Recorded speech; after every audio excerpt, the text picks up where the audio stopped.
네, 이주 문제에 다양한 기대를 가지고 있습니다. 송금이나 이런 걸 통해서 개인의 소득도 있지만 제3세계의 발전에도 크게 기여할 수 있다라는 기대가 국제사회에 있습니다. 물론 이를 위해서는 이주에 필요한 적절한 정책들이 필요합니다. 근데 문제는 이주 정책이 이주 정책만으로 구성될 수 없다라는 데 조금 문제가 있습니다. 이주는 사회 구조와 밀접하게 연관이 되어 있습니다. 그래서 어떤 사회 구조화에서는 이주 노동자가 많이 유입되는 것이 사회 구조나 사회의 근간을 이루는 정책들을 일부 수정해야 되는, 그래서 사실은 이제 생각보다 큰 갈등이 야기될 수 있고요.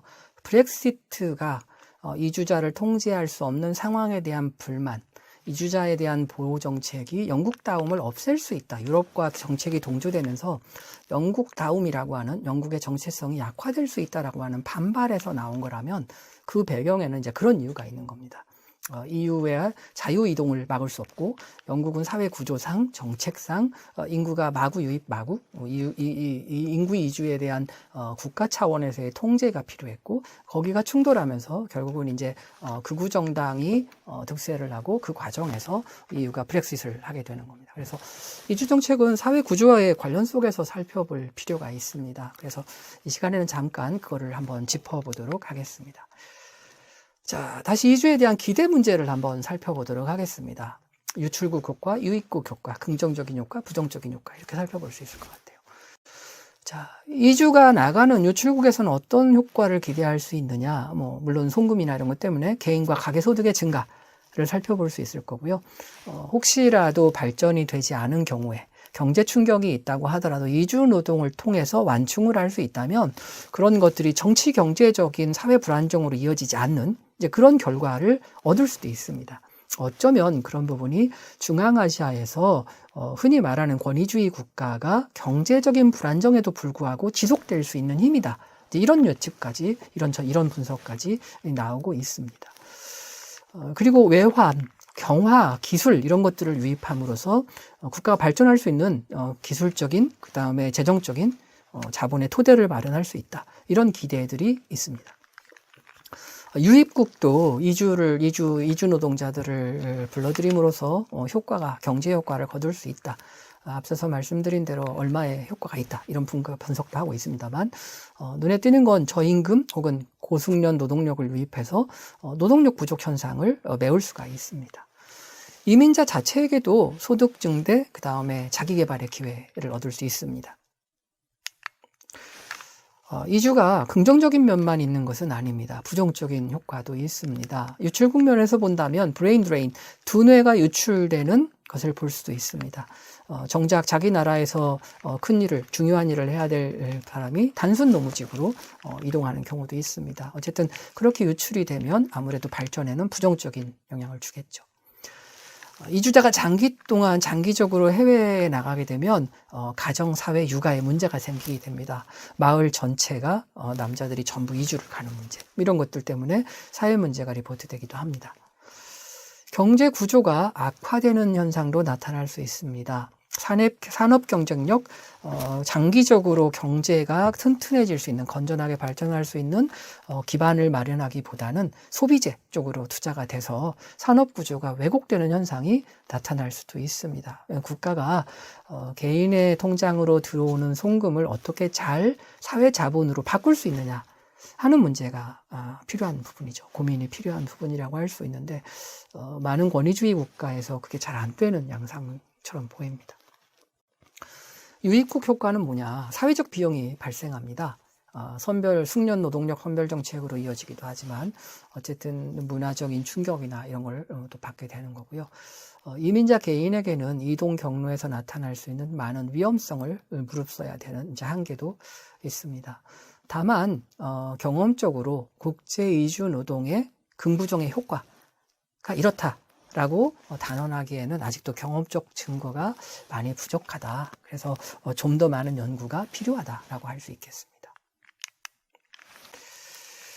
유엔은 이와 관련해서 지속 가능한 발전을 위한 2030 아젠다라는 것을 2015년에 의결을 했습니다. 그래서 좀 더 지속 가능한 발전을 위해서 우리가 힘써야 될, 변화시켜야 될 아젠다가 뭐냐라고 했을 때 포용적 성장이라는 이야기를 하게 되고요. 이주는 여기에 긍정적인 기여를 한다라고 인정을 합니다. 그렇죠. 그런데 이제 국가마다 입장이 조금씩 다른 게 문제인 거죠. 그래서 국제이주는 유출, 경로국, 유입국이 서로 포괄적인 공동 대응을 할 필요가 있다. 그러니까 이주와 관련해서 각국이 좀 더 협의해서 정책적 조율을 좀 해라라고 요구를 했고요. 이주자의 인권 존중을 포함해서 좀 더 안전하고 질서 있고 정규적인 이주를 할 수 있게 서로 협력해야 된다. 그러니까 장점을 좀 더 강화하고 단점과 위험을 보완할 수 있는 협력이 진짜 필요하다. 이걸 촉구하고 있습니다. 이주 정책입니다. 자, 이런 상황에서 이제 구체적으로 이주 정책을 마련을 해야 합니다. 그래서 이주 정책이 무엇인가를 한번 살펴보도록 하겠습니다.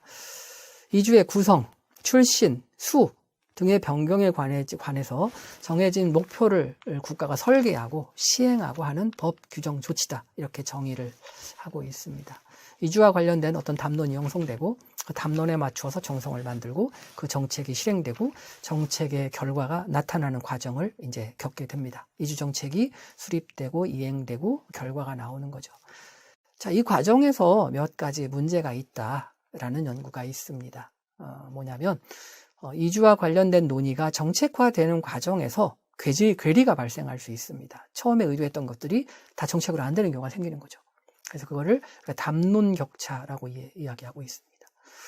정책은 만들어졌는데 이행하는 과정에서도 괴리가 생깁니다. 실제 상황하고 좀 다른 거죠. 실행 격차입니다. 이렇게 이행을 하면 이런 결과가 나올 것이라고 기대했는데 안 나오는 경우가 있습니다. 그것은 효능 격차입니다. 그래서 어떤 정책을 마련하고 집행하는데 결과까지 가다 보면 몇 가지, 각 단계마다 실제 의도와는 다른 현상들이 나타날 수 있다. 그건 이제 정책의 어려운 점이라고 할 수 있겠습니다. 물론 여기에도 이제 공급 주도 체제, 수요 주도 체제, 어떤 체제냐에 따라서 아마 다르게 나타나겠죠. 공급 주도 체제는 이런 사람을 뽑겠다 해서 이주자의 교육, 연령, 언어, 경력 이런 특징들을 목록화를 하게 되는 거예요. 수요 공급 체제는 기업이 실제로 필요로 하는 노동력에 맞추어서 그걸 공급하기 위한 정책을 마련하는 거죠. 해서 이주 정책도 어떤 상황, 어떤 필요, 누구, 주체에 따라서 좀 더 다른 접근을 할 수도 있습니다. 선택적으로 이주를 하는데 세 가지 양상이 보인다라고 이야기를 합니다. 어떤 정책을 펴느냐, 세 가지 양상으로 정책이 나타나더라. 하나는 인적 자본 모델, 신조합주의 모델, 시장 우선 모델 이렇게 세 가지인데 인적 자본 모델은 정부가 점수 제도를 활용해서 영주자를 선택하는 모델입니다. 카나다입니다. 저게 연령, 학력, 배우자의 이렇게 해서 점수를 600점 만점이더라고요. 그렇게 해서 이제 점수를 주고 있는데 이따 잠깐 시간이 되면 그 점수를 한번 보도록 하겠습니다. 신조합주의 모델은 노동자, 기업이 참여해서 점수제와 같이 병행하는 겁니다. 시장 고용, 시장 우선 모델은 고용주가 이주자를 선택하는 거예요. 나 이 사람 필요해. 왜 필요해? 이 사람을, 이런 일을 할 사람을 미국에서 구할 수 없어. 그러니까 이 사람이 필요해. 해서 신청을 하면 심사를 해서 그냥 허가해 주는 거예요. 그래서 이제 미국식 모델입니다. 이 모델은 특정 국가만이 취하고 있는 것은 아니고요. 국가도 상황에 따라서 이 세 모델을 계속 왔다 갔다 하고 있습니다. 그래서 이제 이주 정책을 전반적으로 보면 저렇게 구분해 볼 수 있다라는 것입니다. 캐나다의 랭킹 시스템이네요. 캐나다는 저 점수를 가지고 높은 점수를 받는 거죠. 인적 요소, 연령, 학력, 언어 능력, 캐나다의 근무 능력, 배우자 요소, 역시 배우자의 학력, 언어, 캐나다 근무 경력 이렇게 보고요. 기술 이전성, 이 사람이 어떤 기술을 가지고 있느냐의 점수 100점. 그리고 ABC를 합쳐서 최대 600점. 그리고 추가점이 최대 600점인데 캐나다 고용주가 이 사람 꼭 필요해. 그게 인정되면 200점. 주정부가 그냥 이 사람 받아 600점. 그게 이제 추가점입니다. 그래서 총 1200점 만점이군요. 개인이 할 수 있는 600점에 캐나다 고용주의 편지와 주정부의 승인, 하여튼 합이 600점, 최대 600점을 받아서 1200점, 이 점수 받은 걸 가지고 캐나다의 이주 심사를 받게 되는 겁니다. 문제는 이런 것들이 사회 구조와 밀접하게 연관되어 있다라고 하는 것입니다. 그래서 경제적 수요도 있지만 역사 맥락도 있습니다. 이주를 받을 때 아무나 받는 게 아니고 영국이 과거 식민지를 했던 국가로부터 오는 이주를 우선적으로 받습니다. 그래서 영국은 이주 정책이 차별적이다라고 이야기합니다. 역사적 경험에 맞추어서 차별을 하는 것이지 인종이나 이런 걸 하는 것은 아닙니다. 국제관계와 전략 등을 고려해서 이주민을 특별히 받기도 합니다. 러시아의 이주 정책이 이제 그런 거죠. 인구 감소에 따라서 수급은 하는데 근회 지역이라고 하는 과거 CIS 국가, 과거가 아니죠. 지금 CIS 국가, 과거 소연방 국가로부터 정치적, 전략적 안정, 영향력 확보를 위해서 이주 노동자에게 우선권 받습니다. 러시아어를 할 수 있기 때문에 의사소통의 문제가 적고 그래서 선호하는 것이기도 합니다. 그건 역사적, 문화적 맥락이라고 볼 수도 있습니다. 자, 사회 구조를 보면 복지 정책하고 연관이 되어 있어서 복지 정책의 구조를 일단 한번 들고 와봤습니다. 빈곤, 가난의 수준과 실업의 수준을 가지고 어떤 정책들을 펼 수 있습니다. 3인주의 복지 국가는 실업은 낮고 빈곤도 낮습니다. 그 다음에 실업은 높지만 가난이 낮은 국가. 이런 경우는 이제 북부의 보수주의 국가. 유럽을 예로 든 겁니다. 그래서 북부 유럽의 유럽 본토, 유럽의 북부 지역의 보수주의 국가들이고요. 빈곤율도 높은데 실업은 낮은 국가. 이런 건 이제 자유주의 복지 국가입니다. 빈부격차는 크죠. 국가가 개입하지 않으니까. 근데 어쨌든 일을 합니다. 그래서 이제 실업은 낮을 수 있습니다. 빈곤도 높고 실업도 높은 것은 유럽 내 남부에 있는 국가들입니다. 그래서 남부 보수주의 국가입니다. 주로 이런 나라들은 노동 유연성도 낮습니다. 우리가 이제 노동 유연성 문제가 제기되고 있던데, 특히 그리스 같은 경우는 가부장제 사회 성격이 강합니다. 유연성을 높인다는 것은 누군가를 쉽게 자를 수 있어야 되는데, 그렇게 되면 가족의 수입원이 잘리는 겁니다. 그 가족에 대한 수당을 지출해야 돼요. 그러니까 복지 조치를 해야 되는데 노동 유연성으로 얻을 수 있는 것과 그 노동 유연성을 위해서 실업이 되고 그 가족을 구제하는 비용을 고려해 보면 별로 실효적이지 않다. 이렇게 이제 입장을 표명하고 있고요. 유럽에서는 그럼에도 불구하고 공무원 너무 많으니까 빨리 구조조정해라. 그리스는 못한다. 이런 논쟁이 벌어지는 이유가 바로 사회 구조가 달라서 벌어지는 일이라고 할 수 있습니다. 3인주의 국가 같은 경우는 노동 유연성이 높습니다. 스웨덴이나 북부를 말하는 겁니다. 실업을 하게 되면 실업수당을 주고 재교육을 합니다. 그리고 재교육을 받아서 새로운 기술을 가지고 새로운 직장에 취업합니다. 재취업하면 물론 세금을 냅니다. 구조조정은 노동 유연성을 제한적으로 증가시키고 복지를 낮출 수 있습니다. 근데 그럼에도 불구하고 저기는 기업이 저 재교육에 해당되는 부분에 부담을 합니다. 경제적으로. 그래서 결국은 스칸디나비아 국가는 노동 유연성이 높아도 기업이 어느 정도의 재교육과 실업을 구제할 수 있는 방안을 제공을 해서 노동 유연성이 높은 대신에 그 대신 빨리 재취업할 수 있는 가능성을 열어주고 있습니다. 반면에 자유주의 복지국가는 노동 유연성은 증가합니다. 그 대신 복지는 개인이 하는 거예요. 특히 영국 같은 경우는 근로하지 않으면 사회복지기금을 주지 않았어요. 금액을 자르기 시작했습니다. 일을 해야만 복지를 받을 수 있는 거예요. 그래서 저임금 일자리를 많이 늘렸어요. 저임금 일자리를 많이 늘려놓으니까 그게 해외 저임금 미숙련 노동자들의 타깃이 되는 겁니다. 그래서 영국에 가면 일자리가 많대 이렇게 된 거예요. 그런데 그렇게 해서 이주자가 영국에 들어와서 저임금 일자리를 차지하게 되면 영국의 실업자들은 일자리를 얻기가 어려워지고 그러면 일자리만 못 얻는 게 아니고 일을 해야만 받을 수 있는 사회복지로부터 잘리는 것이 되는 겁니다.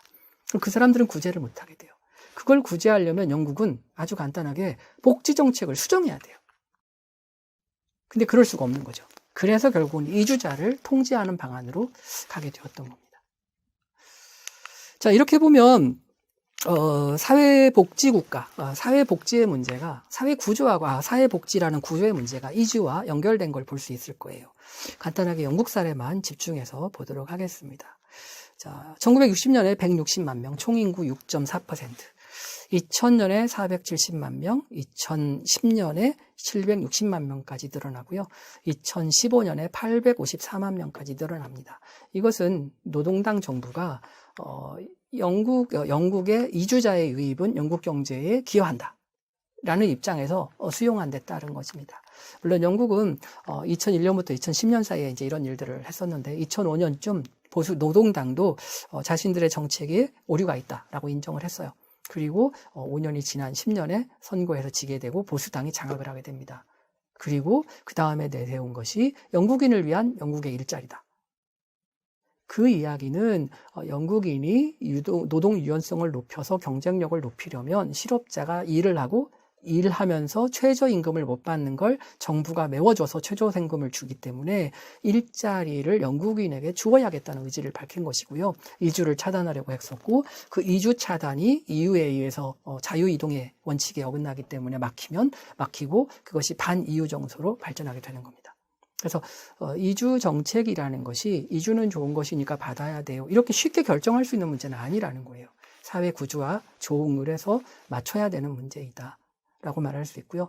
우리 같은 경우도 이제 이주 정책의 선별이나 이런 부분은 아직도 미숙하다 이런 평가들이 있는데 그거 역시 사회 구조와 연관을 지어가면서 조율을 해야 되는 문제라고 할 수 있겠습니다.